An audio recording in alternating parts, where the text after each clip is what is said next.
2차 종합특검이 윤석열 정부의 쌍방울 불법 대북송금 수사 개입 의혹을 수사한다며 당시 법무장관이었던 한동훈 의원에게 내렸던 출국금지 조치를 최근 해제했습니다.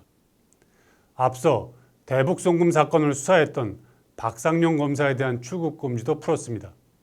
출금 조치를 내린 지 석 달 만입니다. 그 사이 특검은 두 사람에게 소환 통보는 고사하고 서면 조사 한번 하지 않았습니다. 이럴 거면 왜 출금을 했느냐는 말이 나올 수밖에 없습니다. 이 사건은 수사 시작부터 납득하기 어려운 일의 연속이었습니다.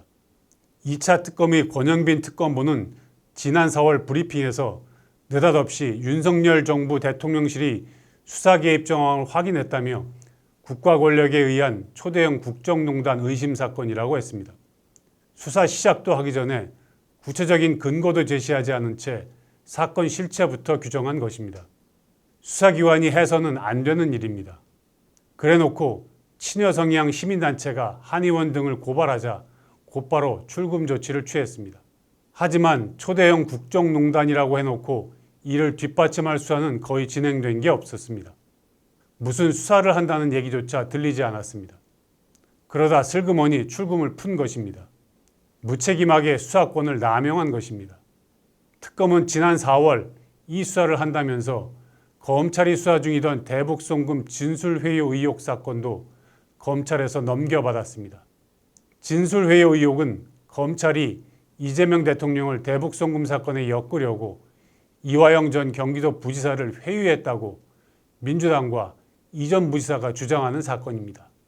이 의혹을 제기했던 이 전 부지사는 최근 1심에서 위증으로 징역 4개월을 선고받았습니다.